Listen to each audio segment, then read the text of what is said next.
Hi guys, welcome back and thanks for joining me in this new series of Movement Monday. I'm John Harbert, a current kinesiology student at Penn State University. Today I'll be going over my top 10 movements for elders to perform with the yoga ball. If you guys stick around to the end, I have a real unique piece of equipment I want to share with you guys. To start, I want to advocate that exercise is medicine. I truly believe in research from the American College of Sports Medicine proves that moving every day, engaging in purposeful movement, will strengthen and maintain your ability to perform activities of daily living, such as sitting, standing, reaching overhead, and bending over. Keep in mind that before anything, it's important to be prepared. When engaging in exercise, it can be beneficial to warm up, stay hydrated, and take your time. This can be as simple as walking back and forth and jogging your arms. Doing so will circulate blood throughout your body, increasing your core temperature and allowing for greater movement in the muscles utilized in these exercises. Take your time, pace yourself, and work at your own level.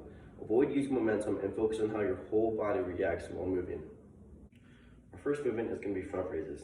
Taking your yoga ball with your two hands and in a strong base position, raise the yoga ball up to your eye level. Hold it for a second before slowly returning to the base position. And repeat. As you perform this exercise, you may feel that you can raise your arms higher. Feel free to expand this range of motion.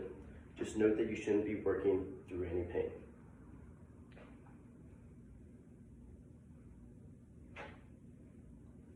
For our next exercise, we're going to be performing wood chops. Raising the ball overhead or as high as you can into one side of your head.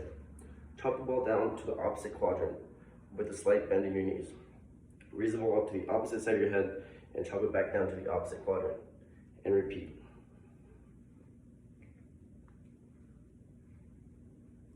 Both of these movements are going to support the shoulder's wide range of motion and your overhead strength, and can both easily be progressed by squeezing the yoga ball by pressing your palms together. This next series of movements is going to strengthen the muscles used when sitting and standing, beginning with a good morning. Similar to the front raise, we're going to hold the ball in front of us, pulling our shoulder blades back and tucking our hips underneath, ensuring that our back is flat.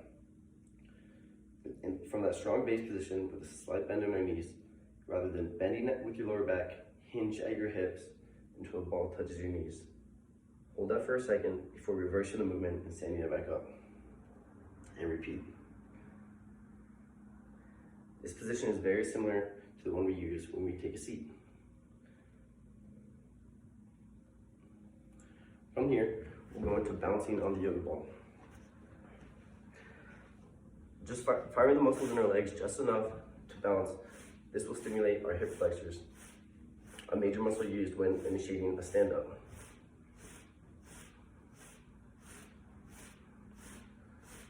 From here, we'll progress into a box squat. Combining the bounce with your back half of a good morning, we'll stand up from the yoga ball. When we take a seat, make sure that you're feeling for the ball, knowing where your seat is going to be before committing with your weight. And reverse the process to stand up. Feel free to aid yourself with a chair to stabilize yourself when sitting down and equally when standing up.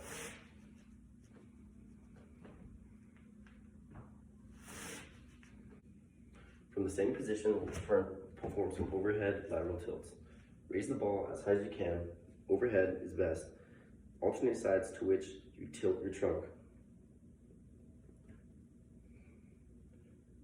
A cue you can use is imagining your bottom ribs trying to touch your hips.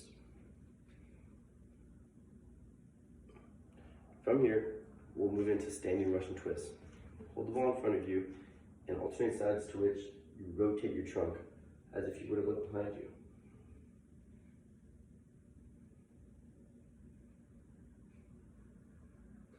Both of these movements are going to improve spinal flexibility and circulate synovial spinal fluid, distributing nutrients and improving communication between your brain and your body. Movements 8 and 9 will return to that overhead position, starting with an overhead squat.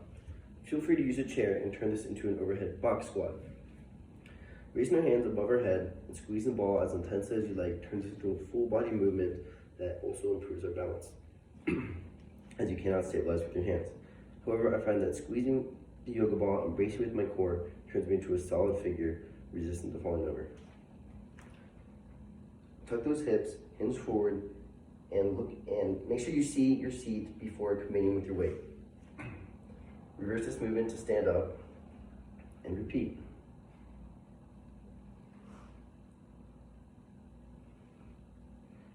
Next, we'll move into overhead marching. We're going to the overhead position, squeezing this ball and tucking your hips. Alternate the leg that you raise. Raise it as high or as low as you can. The time spent on one leg will improve stability and strengthen your trunk, reducing your risk of falling over.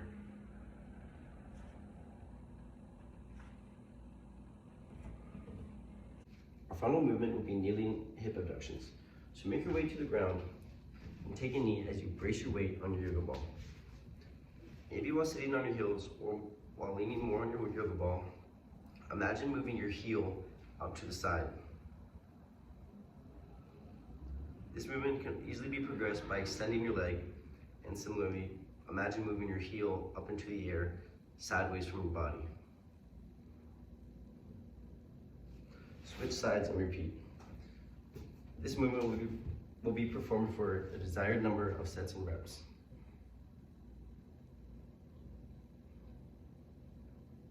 The purpose of the hip abduction will strengthen your trunk and hip mobility, making you resistant to falling over.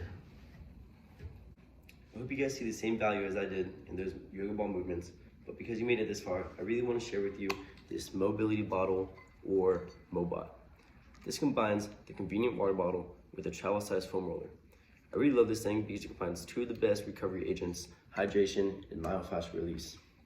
Not only is it a visual reminder for me to drink water, which helps me regulate body temperature, support metabolism, and lubricate joints, but foam rolling is a great technique to increase blood flow, reduce inflammation, and aid in recovery. I'll show you guys a couple ways that I use this Mobot. I don't know about you guys, but my feet get pretty sore after walking around all day. So again, using a chair if you need, place your Mobot on the floor and step on it. Yes, I said step on it. Adjusting the amount of pressure that you use and targeting different areas of your foot, just roll it around. Switch feet when you'd like, but there's no real technique to this. Just target the areas that are sore and apply pressure to relieve tension.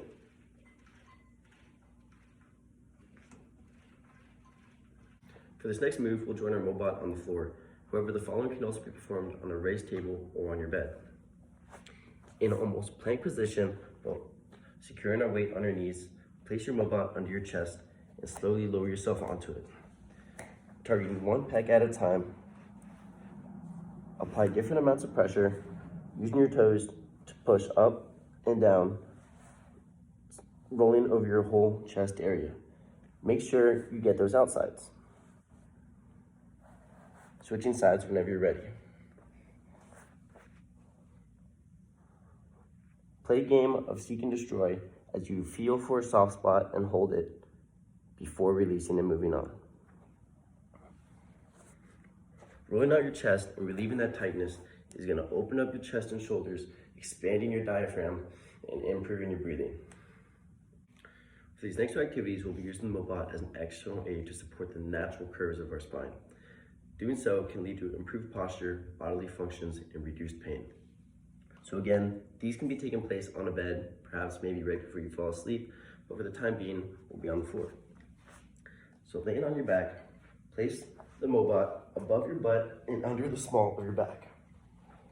Bracing your weight on your heels and on your upper back, bridge, and again, adjust the amount of weight that you allow to rest on the Mobot. After you find a comfortable position, just rest. Lay and let gravity take over. Supporting the natural curve of my spine. After the lumbar region, go ahead and move the Mobot up to our cervical behind the neck. Placing it really at the base of our neck, allowing our head to hang over and just rest. Feeling a nice, relaxing stretch. Thanks again for joining me, guys. I really hope there's just one or two bits of information that you're able to pull from today's Movement Monday. I encourage you all to stay hydrated and move every day. When it comes to bodily functions, if you don't use it, you lose it. So a lifestyle that includes practice of movement results in a life that permits movement. Stimulation through everyday behaviors or deliberate exercise will maintain your ability to keep doing so. Keep this in mind the next time you go for a walk, sit, stand, or pick something up. Exercise is medicine.